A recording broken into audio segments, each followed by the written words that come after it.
South ఇండియాలోనే biggest sorry store మన Varahi silks మన విజయవాడ ఎంజీ రోడ్ లో డిసెంబర్ 4వ తారీఖున ఘన ప్రారంభం.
మిస్టర్ రాజా, ఇతనికి ఏం ప్రమాదం లేదు. రేపు ఉదయానికి కళ్ళు తెరిచి మాట్లాడగలిగే స్థితిలో ఉంటాడు. Thank you doctor. With your permission ఈ రాత్రికి నేను ఇక్కడే ఉంటాను. అలాగే మిస్టర్. ఓకే. నెక్స్ట్. అన్నయ్య, ఏం జరిగింది అన్నయ్య? ఇక్కడి నుంచి ఫోన్ రాగానే నీకే ప్రమాదం జరిగిందోనే నేను కంగారు పడ్డాను. మరేం పర్వాలేదమ్మా. డాడీ చావు కారకులెవరో తెలుసుకుందామని మన ఇంటికి వెళ్లి ఆధారాల కోసం వెతుకుతున్నాను. ఇంతలో హఠాత్తుగా ఇద్దరు రౌడీలు నా మీద పడి చంపడానికి ప్రయత్నించారు. పాపం, వాళ్ళ కోరిక తీరలేదు. బావా, మీరు ఆ ముఠా విషయం మర్చిపోతే మంచిదేమో. వాళ్ళని పట్టుకునే ప్రయత్నంలో మీకు ఏదైనా ప్రమాదం జరిగితే? కిషోర్, వాళ్ళు బయటపడే సమయం దగ్గర పడింది. అదిగో ఆ మంచం మీద స్పృహ లేకుండా పడి ఉన్నాడే, ఆ వ్యక్తి ఆ ముఠాకి చెందినవాడే. రేపు ఉదయానికి కళ్ళు తెరుస్తాడు. వాడి ముఠా వివరాలు హరికథ చెప్పినట్టు చెప్తాడు. ఏదేమైనా ఇక ముందు ఆ గొడవలకి వెళ్ళకన్నయ్య. పిచ్చి తల్లి, కంగారు పడకమ్మా, వెళ్ళిరా. వస్తాం బావా. నాతో ఎప్పుడు ఏ అవసరం వచ్చినా ఫోన్ చేయి. Thank you. చలో మేనల్లుడు, చలో. వస్తానయ్య. ఇవాళ చెప్పిన పని నమ్మకంగాను చాకచక్యంగాను చేసుకొచ్చినందుకు ప్రతిఫలం అందుకోండి.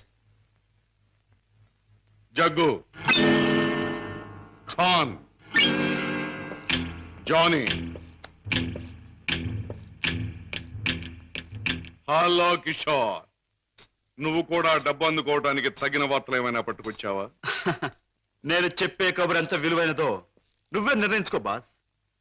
మా బావ చేత పట్టుబడ్డ బహదూర్ స్పృహ లేకుండా ఆసుపత్రిలో పడున్నాడు.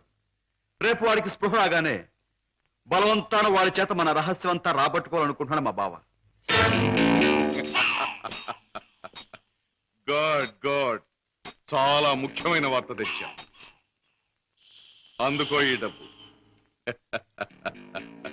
కిషోర్, పట్టుబడ్డ ఆ పరమాత్ముడు కళ్ళు తెరిస్తే నీ బావ బెదిరించడం ఖాయం. దాంతో వాడు మన జీవిత చరిత్రలన్నీ గడగడా చదివేస్తాడు. కనుక వాడు కళ్ళు తెరవకూడదు, వాడికి తెల్లవారకూడదు. Kishore, wait wait. ఆ శుభకార్యం అంటే వాణ్ణి చంపే శుభకార్యం నీ చేతుల మీదుగానే జరిపిస్తే ఈ డబ్బంతా నీది. బాస్, ఏమిటి నువ్వనేది? వాడిని నేను హత్య చేయాలా? నో, అది నా వల్ల కాదు.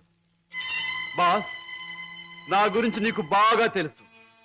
హత్యలు, రక్తపాతాలు, దొంగతనాలు, దోపిడీలు ఇలాంటి అఘాత్యలు ఏమి చేయని నీకు ఆ రోజు చెప్పాను. ఏ రోజు? నీ ముఠాలో చేరిన రోజునే. అడ్డదారిలో నడుస్తున్నా ఇలాంటి అఘాయిత్యాలు నా చేత చేయించలేవు, ఎంత డబ్బిచ్చినా సరే. All right, all right. అయితే మహాపురుషుడవైన నువ్వు మామూలు పనగుడి చేయి. ఏమిటది? ఉమ్.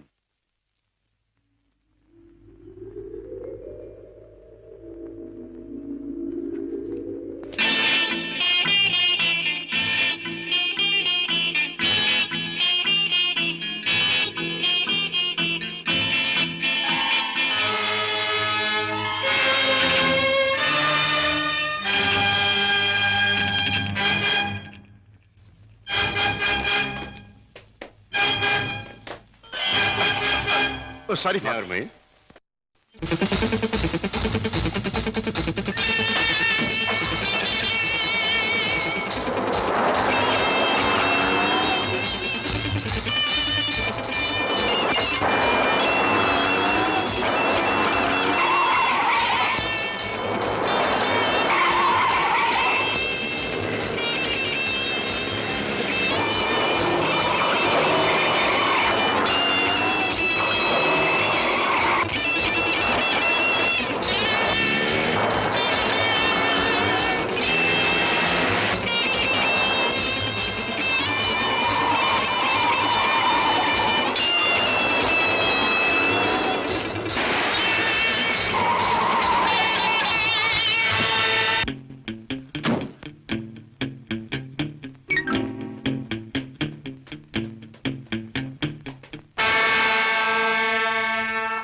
బాస్, నువ్వు అనుమానించట్లే మా బావ ఆ వార్డులో కాపు కాశాడు.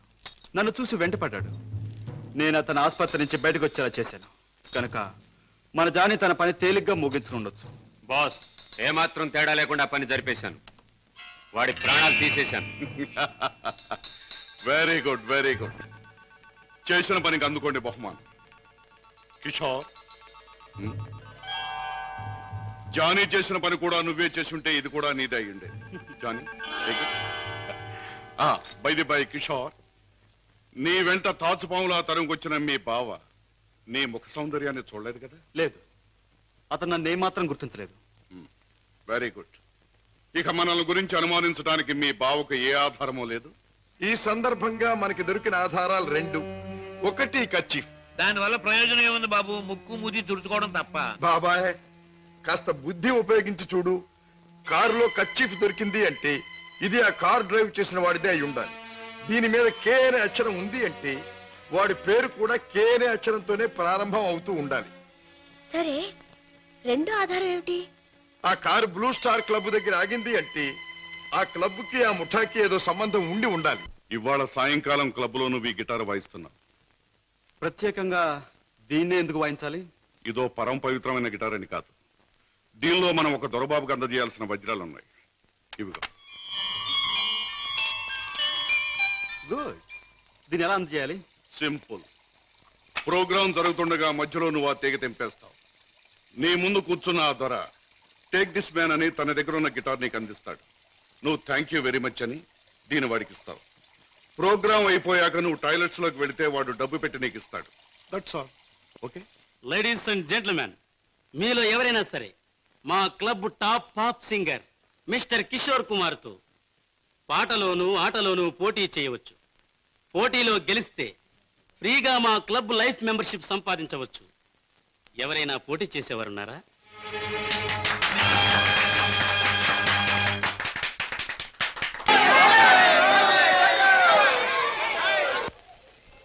Hey, you young man, take this guitar. Thank you. Okay.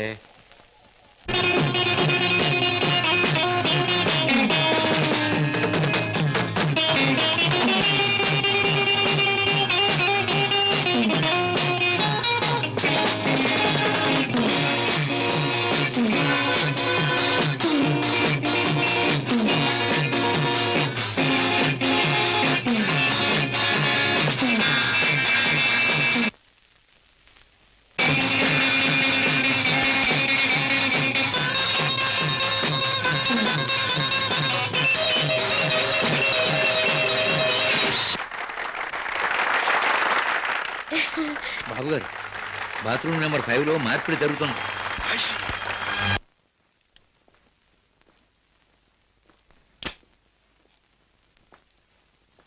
What friend, డబ్బంతా కరెక్ట్ గా ఉందిగా?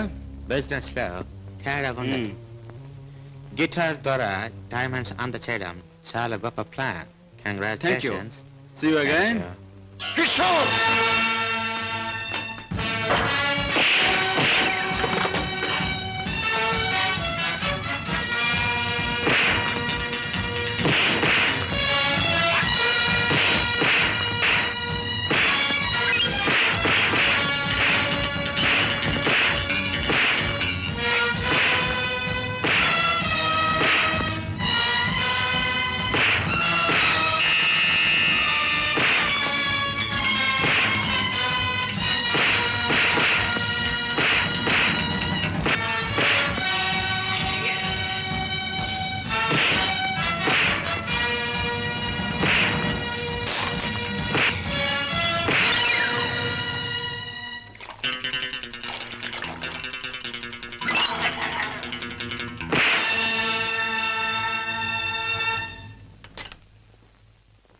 కిషోర్ పద్మ ఇంట్లో ఉందా? లేదు. పద్మకి నువ్వు చేసే పని తెలుసా? తెలుసు, గిటార్ ప్లే చేస్తానని. తెలివిగా మాట్లాడు కిషోర్. నువ్వు ఇప్పుడు ఏం చేస్తున్నావో నాకు బాగా తెలుసు. నిన్న నేను నిన్ను తరిమినప్పుడు నువ్వు తప్పించుకునే ప్రయత్నంలో కారులో మరచిపోయిన కచ్చి చెమటలు పట్టాయి. తుడుచుకో. జీవితంలో నేను ఊహించనివి నమ్మలేనివి నాకు ఎదురవుతున్నాయి. ఉత్తముడని నమ్మిన మా డాడీ ఆనాడు నేరస్తుడని రుజువయ్యింది. మంచివాడివని నమ్మి నా చెల్లెల్నిచ్చి పెళ్లి చేసినందుకు నువ్వు నేరస్తుడవని ఈనాడు రుజువయ్యింది. కిషోర్, అగాధాలు అవరోధాలు ఉన్న ఈ దారిలో ఎందుకు అడుగు పెట్టావు? ఏమి సాధించాలని అడుగు పెట్టావు? నేను ఇలా మారటానికి, ఈ దారిలోకి రావడానికి కారకులు మీ నాన్నగారు. షోర్. అవును, డబ్బులే నేను పద్మను ప్రేమించానని తెలిసి మీ నాన్న మా ఇంటికి వచ్చాడు. నా పేదరికాన్ని చూసి హేళన చేశాడు, అవమానించాడు. పెళ్లి జరిగాక వచ్చి ముష్టివాడికి ధర్మం ఇస్తున్నట్టుగా ఒక చెక్ బుక్ అందించి తన ఐశ్వర్యాన్ని, అహంకారాన్ని చూపించాడు. ఆ నిమిషాలను నిర్ణయించుకున్నాను, నా భార్య బిడ్డల్ని ఐశ్వర్యంలో ముంచెత్తాలి అని. అందుకే నేరం అని తెలిసి స్మగ్లర్స్ తో చేయి కలిపాను. వేలకు వేలు డబ్బు సంపాదిస్తున్నాను. సంపాదించే డబ్బుతో నువ్వు సాధించేదేమిటి? ఏదైనా సాధించచ్చు. డబ్బుతో పరువు కొనొచ్చు, పరపతి కొనొచ్చు. నా భార్యను సుఖంలో ముంచొచ్చు. నా బిడ్డలో కష్టం తెలియకుండా పెంచుకోవచ్చు. కిషోర్, కానీ ఒక్క విషయం మర్చిపోతున్నావు. ఎదిగిన నీ బిడ్డ నువ్వు ఈ డబ్బు ఎలా సంపాదించావో తెలిస్తే నిన్ను చూచి అసహ్యం నీకు దూరం అవుతా. అప్పుడు ఈ సొమ్మేది సాయపడదు. పోలీసులకు నువ్వు పట్టుబడ్డ రోజున అవమానంతో నీ భార్య బిడ్డలు తల వంచుకుంటారు. అప్పుడు ఈ ఐశ్వర్యం నీకెందుకు పనికిరాదు. నువ్వు తిరిగే చెడ్డదారుల్లో ఆ చెడ్డవాళ్ల వల్లే నువ్వు కుక్క చావు చచ్చిన రోజున ఈ ధనం నిన్నేమీ కాపాడలేదు. రాజా, నీకు ముందు ఇదే మార్గంలో నడిచిన ఒక పెద్ద మనిషి బ్రతుకు ఉదాహరణగా తీసి చూసుకో. ఆస్తిపాస్తులు ఎంత ఉన్నా కొడుకు కాదనిపోయాడు. చేయి కలిపిన ఆ దుర్మార్గులే చివరికి ప్రాణం తీశారు. నీ బ్రతుకు కూడా అంతే కావాలా? నీ కథ అలాగే ముగవాలా? అలా జరగటానికి వీల్లేదు. నా చెల్లెలికి అన్యాయం జరగటానికి వీల్లేదు. అందుకే ఆ ముఠా అంతం కావాలి. కిషోర్, చెప్పు, ఆ ముఠా ఉండే దగ్గర దానికి నాయకుడు ఎవడు? నో, నాకేమీ తెలియదు. నన్నేం అడక్కు. నో నో, నీకు తెలుసు. నా పగ సాధించడానికి, నా లక్ష్యం నెరవేరటానికి ఈ నిజం నాకు తెలియాలి. చెప్పు. No, you must. అన్నయ్య, ఏంటన్నయ్య, ఏం జరిగింది? కిషోర్, బాగా ఆలోచించుకో. ఎవరి జీవితానికి వారే కర్తలు. బాగు చేసుకోవటం, పాడు చేసుకోవటం వాళ్ళ చేతుల్లో ఉంటుంది. ఏది ఏమైనా రేపు ఉదయానికి నేను అడిగిన దానికి సమాధానం చెప్తావని ఆశిస్తాను. వస్తా. అన్నయ్య, ఏం జరిగిందన్నయ్య? ఏమండి, అన్నయ్య ఎందుకు అలా మాట్లాడాడు? మీ ఇద్దరి మధ్య ఏం జరిగిందో చెప్పండి. ప్లీజ్ పద్మ, నేనేం చెప్పలేను. నన్నేమి అడక్కు. రాజా, అతనిలో మార్పు వస్తుంది. నీ దగ్గరకు వచ్చి నిజం చెప్పి తీరుతాడు. రాజాబాబు, కిషోర్ బాబు డబ్బు కోసం ఆ పని చేసి ఉండొచ్చు. స్వతహాగా ఆ బాబు షడ్డోడు కాదు గనక తప్పకుండా మారతాడు. మన దగ్గరకు వచ్చి అన్ని విషయాలు చెప్తాడు బాబు. చెప్పడం ఏమిటి? వెంటనే వెళ్ళి ఆ ముఠాన్ని పట్టుపట్టాడించేసి బొక్కలు నొక్కేయడమే. నా ఆశ అదే. కిషోర్లో మార్పు వస్తుంది, నా లక్ష్యం నెరవేరుతుంది. అతను పద్మవ్యూహంలో నుంచి బయటపడతాడు. నా చెల్లెలికి అప్పుడు బాగుపడుతుంది. బావా, మీరు చెప్పింది నిజమే. ఆ దుర్మార్గం నుంచి దూరంగా వచ్చేస్తాను. మీకు అన్ని విషయాలు చెప్పేస్తాను. ఏమండి ఏం జరిగింది? మన బాబుని మన బాబుకి ఏమైంది? ఎవరో కారులో వచ్చి ఎత్తుకుపోయారండి.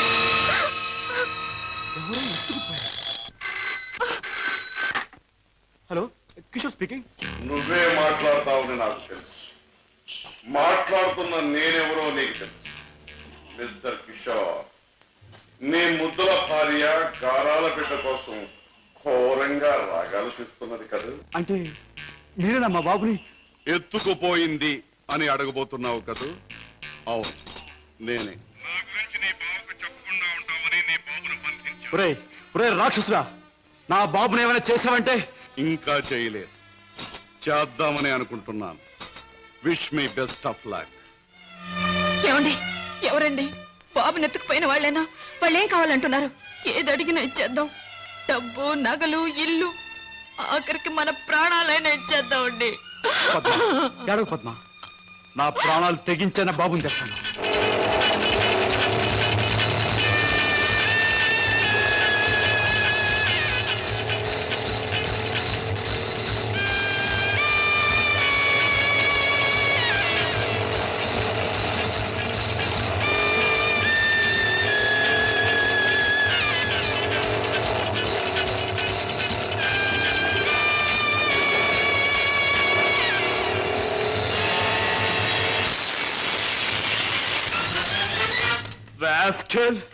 ఎక్కడా నా కొడుకు?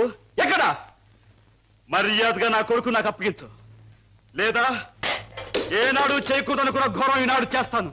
నిన్ను చంపి హంతకుడుగా మాట్లాడు. తొందరపడకు సింహకిషోర్. నన్ను చంపే ప్రోగ్రాం కాస్త ఆపు చేసి ఒక్కసారి అడి చూడు. బాబు, బాబు, పైనున్న ఆ పంజరాన్ని చూడు. నీ బిడ్డను ఆ పంజరంలో బంధించబోయే ముందు ఆ పంజరానికున్న స్పెషాలిటీ నీకు చూపించాలి. జగ్గు,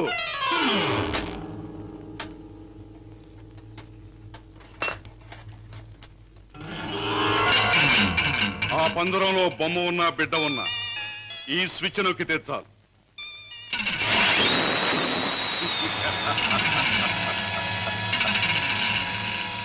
ఆ విధంగా కథ ముగుస్తుంది. జగ్గు, కుర్రాన్ని ఆ పంజరంలో పెట్టు.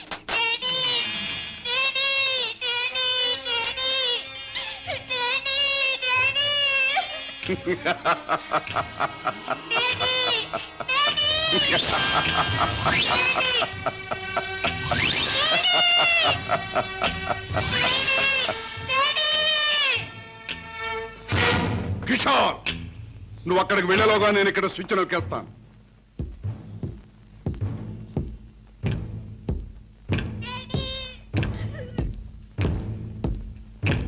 కిషోర్, నీ బిడ్డ నీకు దక్కాలంటే నేను చెప్పినట్టు చెయ్యాలి.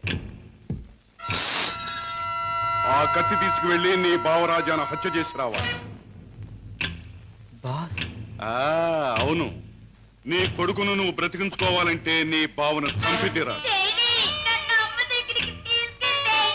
కిషోర్, కత్తి అందుకుంటావా, స్విచ్ నొక్కమంటావా? త్వరగా తెలుసు.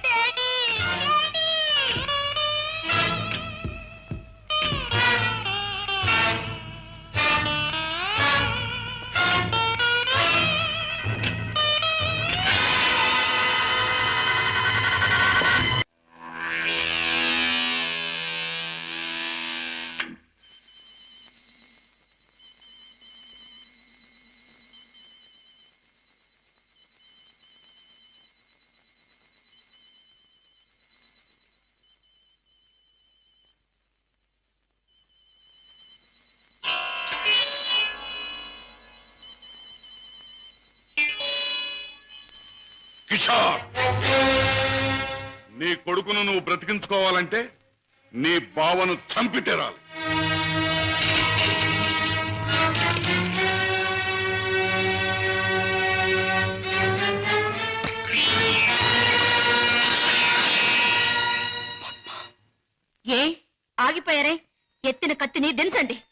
నా గుండెల్లోకి దించి చంపండి. పద్మ, మీరు చంపడానికి సిద్ధపడ్డది మా అన్నయ్యనేగా. నాలోనూ మా అన్నయ్యలోనూ ప్రవహించేది ఒకే రక్తం. మా ఇద్దరిలో ఎవరిని పొడిచినా బయటకు వచ్చేది ఒకే రక్తం. పొడవండి. పద్మ, అన్నయ్య మీ గురించి, మీరు చేసే నేరాల గురించి చెప్తే నమ్మలేకపోయాను. నేను కళ్ళకద్దుకునే హారతి, అందరినీ కాల్చే కొరివెని ఊహించలేకపోయాను. ఏమండి, మీరింత పాపానికి సిద్ధపడ్డానికి కారణం అడ్డదారులు అడుగు పెట్టడమేగా. నేరాలు చేసి లక్షలు సంపాదించి మమ్మల్ని మిద్దెల్లో మేడల్లో ఉంచే బదులు న్యాయమైన డబ్బుతో ఏ చెట్టు నీడనో మాకు పట్టెడు మెతుకులు పెడితే ఆనందించేదాన్నండి. ఇప్పటికైనా తెలిసిందా కిషోర్, నేను చెప్పిన మాటల్లో సత్యం? ఇప్పటికైనా తెలిసిందా? నువ్వు ఫలానా అని తెలిసిన రోజున నీ భార్య బిడ్డలు నిన్ను గురించి ఏమనుకుంటారో తెలిసిందా? తెలిసింది బావా, కానీ వాస్తవం తెలిసేసరికి పరిస్థితులు చేయదాటిపోయాయి. నిన్ను హత్య చేస్తే తప్ప బాబుని ప్రాణాలతో వదిలిపెట్టమన్నారు. అందుకని దేవుడు లాంటి మంచి మనిషివి నిన్ను చంపడానికి ప్రయత్నించాను. నన్ను క్షమించు బావా, ప్లీజ్. బాధపడ కిషోర్, ఇప్పటికైనా నువ్వు నా మాట విన్నందుకు చాలా సంతోషంగా ఉంది. ఇప్పుడు మన కర్తవ్యం ఆ దుర్మార్గుల బారి నుండి బాబుని రక్షించాలి. బావా, ఈ క్షణంలో ఆ ముఠాన్ని పట్టుకోవడానికి నేను సిద్ధమే. మిమ్మల్ని పోలీసులు వెంట పెట్టుకుని ఆ స్థలానికి ఇప్పుడే నేను తీసుకెళ్తాను. కానీ కిషోర్, మనం తొందరపడితే బాబు ప్రాణాలకే ప్రమాదం. ముందు బాబుని రక్షించి ఆ తర్వాత వాళ్ళ పని పట్టాలి. దానికి ఒక్కటే మార్గం ఉంది. ఏమిటి బావా? నన్ను చంపి నా శవాన్ని సముద్రంలో పారేశానని చెప్పి నీ బాసును నమ్మించి బాబును బయటికి తీసుకు, ఆ తర్వాత ఆ ముఠా ఆట కట్టిద్దాం. అలాగే బావా, అంతవరకు మీరు బయటపడకుండా రహస్యంగా ఉండండి. ఓకే. అవును బాస్, మా బావతో మాట్లాడే పని ఉందని చెప్పి నమ్మించి కారులో బీచ్ తీసుకెళ్లాను. ఎవరూ లేని చోటు చూసి పొడిచి చంపేశాను. శవాన్ని సముద్రంలో పడేశాను. అంటే శవం కూడా కనిపించకుండా మాయం చేశావన్నమాట. హత్య చేయడం మొదటిసారైనా మంచి అనుభవం గల వాళ్ళగా చేశావు. గుడ్. బాస్, నువ్వు చెప్పిన పని పూర్తి చేశాను. ఇక నా బిడ్డ నాకు ఇచ్చే. తప్పకుండా. నా పని ఎంతో విశ్వాసంగా నెరవేర్చావు. నేను కూడా నా మాట తప్పకుండా నిలబెట్టుకుంటాను. తీసుకెళ్ళిన బిడ్డ. బాబు,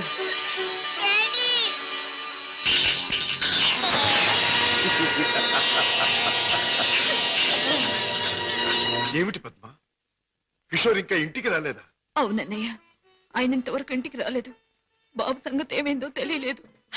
వాళ్ళిద్దరికి ఏం ప్రమాదం జరిగిందోని నాకు భయంగా ఉందన్నయ్య. అమ్మా, నీ పసుపు కుంకుమ నిలబెడతాను. నీ బిడ్డ నీకు అప్పగిస్తాను. రాజా, వాళ్ళిద్దరిని రక్షించాలన్నా, ఆ దుర్మార్గులు పట్టుకోవాలన్నా మనం ఆ స్థావరం ఎక్కడుందో ముందు తెలుసుకోవాలి. ఏముందమ్మా, ఆ ముఠాకు సంబంధించిన వాడు ఎవడైనా దొరికితే వాడు డోలు వాయించినట్టు వాయిస్తే కావాల్సింది కక్కుతాడు. సరిగ్గా గుర్తు చేశాం. ఆ ముఠాకు సంబంధించిన మనిషి ఒకడు మనకు బాగా తెలుసు. ఎవరు రాజా? వాడే టాక్సీ డ్రైవర్ కేసులో మనం జైలుకు పంపించామే, డేవిడ్ జోన్స్. వాడు ఎల్లుండి జైలు నుంచి బయటకు వస్తాడు. వాడు స్మగ్లరే కనుక ఈ ముఠా విషయాలు వాడికి బాగా తెలుసుంటుంది.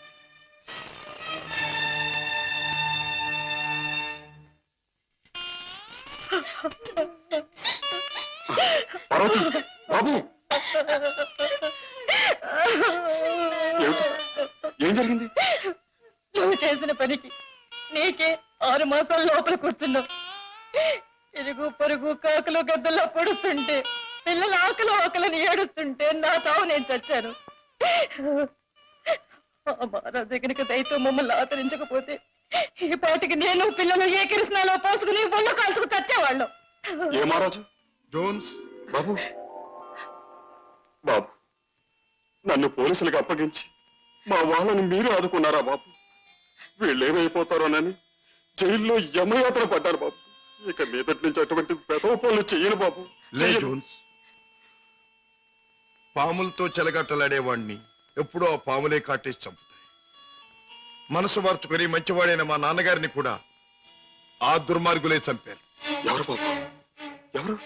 వాళ్లే, నీకు తెలిసిన వాళ్లే. నాకు వాళ్ళతో పరిచయం లేదు బాబు.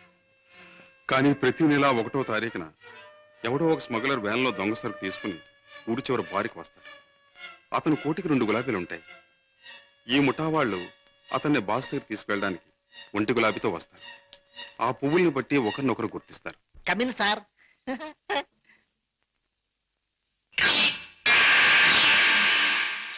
ఏ బేరా, సార్, ఆ గుండుగా టేబుల్ ఖాళీ చేయించు. అయ్యి బాబోయ్, వారు చాలా కోపిస్ట్ లాగున్నారు సార్. ఆ? అంత మనగాడా? ఆహా, నేను ఊరికే మనగాడిని. హలో గోల్కొండ గుండు, మా బాస్ తిరుగులేని మనిషి వస్తున్నారు. ఈ టేబుల్ అర్జెంట్ గా ఖాళీ చేయను. ఆయన చూడు, ఆయన వచ్చారంటే డొక్క సించి డోల్ కడతారు. లే లే లే లే లే లే. బాస్ ఎవర్రా నా మనిషి మీద చేయి చేసుకుని కుంచాగాడు? చర్మం ఒలిచేస్తా. ఈ చిలగడ జమాల్ కే డమాల్. రుద్రయ్య గారి అబ్బాయి భద్రయ్య గారి దెబ్బ ఎలా ఉంది? Rodra grabba Bajra? Yeah. I'm Padre grabba Rodra. I see. Show me your identification. Here's mine. Nice to meet you. Thank you. Come, let's sit down and celebrate. Friend, మనం కలిసి ఈ సందర్భంలో కల్తీ చేయని సరుకుతో ఖుషి చేద్దాం. మత్తులో మొత్తమంతా మర్చిపోవాలి. ఒళ్ళుందో తప్ప బుర్ర లేదండి. తాగమన్నదల్లా తాగాడు, ఒళ్ళు మర్చిపోయాడు. పదరా, చల్ రే బెట్ట, చల్. తూ భీ చల్ బే. నేనెందుకు? వాడి కాపలా మేక్కి తినేస్తాడు. అమ్మో.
ఆ ముఠా వాళ్ళు వచ్చే వేళైంది.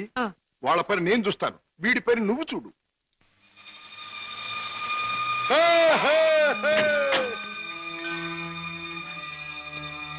ఓ, 2 గులాబీల వారా? ఓ, ఒక గులాబీ వారా? భద్రయ్య గారి అబ్బాయి రుద్రయ్య. రుద్రయ్య గారు అబ్బాయి భద్రయ్య గారు. మీ బాస్ ఎక్కడ? మిమ్మల్ని తీసుకురమ్మన్నారు. గుడ్. దారిలో నాకు కాబోయే ఆలుంది, దాన్ని కూడా ఎక్కించుకెళ్దాం. పదండి. అలాగే సార్, పదండి.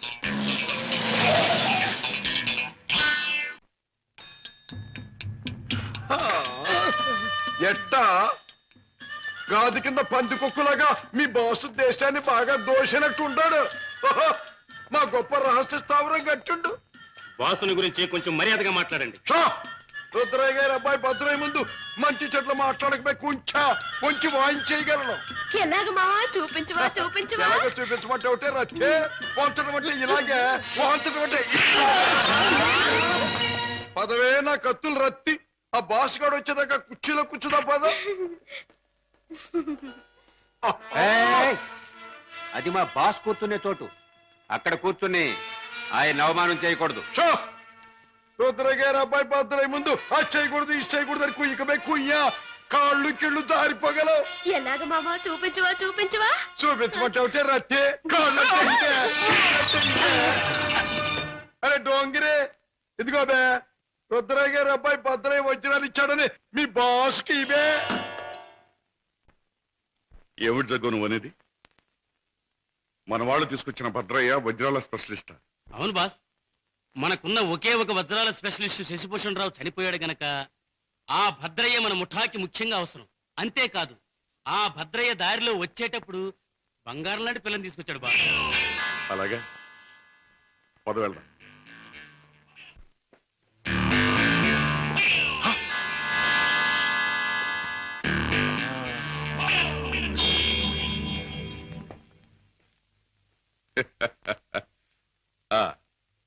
నువ్వేనా రుద్రయ్య గారి భద్రయ్యవు? నువ్వేనా బాస్ అనబడే కేసువి? అవును. ఏమిటి అలా చూస్తావు? నీ పేసు చూస్తుంటే ఎక్కడో చూసిన ఇంకో పేసు గుర్తుకొస్తోంది. ఏ ఫేస్? జూలో చూసిన చింపాంజీ పేస్ పంగడకర తీసుకుని పొట్టలో పొడిచిన. ఎలాగ మావా చూపించువా చూపించువా? చూపించమంటావుంటే నా రత్తి చూపించమంటావు. నాతో మాట్లాడతావేంటి? నేను ఎవరినో తెలుసా? నేనెవరినో తెలుసా? భద్రాచలం తాలూకా క్షుద్రాయపాలెంలో హత్యలు చేయటమే నిత్యకృత్యంగా పెట్టుకున్న భాద్రపద రుద్రయ్య గారి అబ్బాయి భద్రయ్యనే. నా పేరు వింటేనే జైలు గట్లు తెరుచుకుంటాయి, గూండాల గుండెలు ఆగిపోతాయి, రౌడీలు దౌడు తీస్తారు. నా యాల ఎవడైనా నాతో పెట్టుకున్నాడంటే కోడిమడి వచ్చినట్టు వచ్చి తలకాయ లసక్కన కత్తిరించేస్తా. ఎలాగ మావా చూపించువా చూపించువా? పీక కత్తిరించేస్తా. వద్దు రుద్రయ్య గారు, భద్రయ్య గారు, ఆ పని చేయొద్దు. మీరు చెయ్యగలరు అని నాకు తెలుస్తూనే ఉంది. లేదు మావా లేదు మావా, నాకు చూడాలనుంది. అవును మరి, నీకు చూడాలనే ఉంటుందమ్మా. ఎందుకంటే ఆయన కోడి మెడలాగా ఉంచి కసక్కన నరికేది నీ మెడ కాదుగా, నా మెడ. అందుకని నీకు బాగా చూడాలనే ఉంటుంది. రేయ్, నన్నేదైనా అన్నావంటే ముద్దిచ్చి గుద్దుతా. అవునే రత్తి, అది ఎట్టాగో బాసుకు చూపించు. అవునవును, అది మాత్రం చూపించు. చూపించినా? తొందరగా చూపించు. ఇదేమిటి, ముద్దొకరికి గుద్దొకరికేనా? ముద్దిచ్చి గుద్దేది ఒకరినేం చెప్పలేదుగా. ఆహా. ఏయ్, అసలు ఎవరి అమ్మాయి? ఇదా నా ప్రైవేట్ సెక్రటరీ, అంటే బాడీ గార్డ్, అంటే కుడి భుజం, అంటే ఆలిన ఆలు, అంటే కాబోయే ఆలు. ఈవిడ నీ బాడీ గార్డ్? బాగానే ఉంది, కానీ ఏమిటి వేషం? పేరుకు తగదే యాసం. కత్తులు రత్తి ఎక్కడి నుంచైనా తీయొచ్చు. బాడీలో నుంచి కత్తి, ఇక్కడ కత్తి, ఇక్కడ కత్తి, ఇక్కడ కత్తి. అంతేకాదు, రత్తి కత్తిలంటే ఆటగత్తి. సూపు చూసిన బాకి సిన్న సూటిగా గుండెల్లో నుంచి దూసుకుపోద్ది. చూపించిన అంతకంటే అదృష్టం. ఏయ్, ఏమిటి ఆ పందరాన్ని ఎందుకు తగ్గొట్టారు? ఆ కుర్రాన్ని ఎందుకు బయటికి తీశారు? ఎవరు నువ్వు? హాంకాంగ్ నుంచి వచ్చిన వజ్రాల స్పెషలిస్ట్ అబ్దుల్లాని నేనే. వేడు వాడు కలిసి నన్ను మోసం చేశారు. అలాగా? అయితే నువ్వెవరు? నిజం చెప్పు. నేనే బే, వజ్రాల స్పెషలిస్టుని, రుద్రయ్య గారి అబ్బాయి భద్రయ్యనే. ఆ వజ్రాలు పెట్టి తెచ్చింది కూడా నేనే. అబద్ధం. నన్ను కొట్టే సోననాపుడు ఆ పెట్టెతో వాడు వచ్చాడు. నాకి వంకాయ గాడు కాపల కూర్చున్నాడు. ఆయన కాపల ఉండమంటే ఉన్నాను, నా తప్పే ఉంది. కొట్టక తప్పు. భద్రయ్య, నువ్వే మోసగాడవని తెలుస్తోంది. ఎవరు నువ్వు? ఎందుకు వచ్చావు ఇక్కడికి? మర్యాదగా చెప్పు, లేదా నీ రత్తి బుర్రలోంచి బుల్లెట్ దూసుకుపోతుంది. నువ్వంత శ్రమ పడక్కర్లేదు. నేనెవరినో కాదు, రాజాని. అయితే బావను మేనల్లుని రక్షించుకోవడానికి వచ్చావన్నమాట. అంతేకాదు, నా తండ్రిని దారుణంగా చంపిన నిన్ను నీ ముఠాని సర్వనాశనం చేయటానికే వచ్చాను. నన్ను నా ముఠాని సర్వనాశనం చేసే కార్యక్రమంలో వచ్చావా? నిన్ను కన్నవాడినే నా గుప్పిట్లో పెట్టుకుని ఆడించి కాలరాసిన వాడిని, లోకం నన్ను అనుమానించకుండా బెస్తపేట రౌడీగా మసలిన జిత్తుల మారిని, నీ ప్రక్కనే ఉంటూ నిన్ను నమ్మించి మోసగించిన మొనగాణ్ణి నన్నే సర్వనాశనం చేస్తావా? నాగులు, మంచి చెడుల పోరాటంలో తాత్కాలికంగా చెడుదే పై చేయి కావచ్చు, కానీ ఆఖరికి నిలిచేది గెలిచేది మంచి మాత్రమే. ప్రతి పాపాత్ముడికి పోయే రోజు దగ్గరలోనే ఉంటుంది. ఆ రోజు మాట ఎలా ఉన్నా ఈ రోజు మాత్రం పుణ్యాత్ముడు నువ్వు పోయే రోజు. పైకి వెళ్ళాక నీ డాడీ నేను అడిగానని చెప్పు.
నాగులు, మా నాన్నగారిని అన్యాయంగా హత్య చేసిన నీకు ఆ భగవంతుడు తగిన శిక్ష విధించాడు.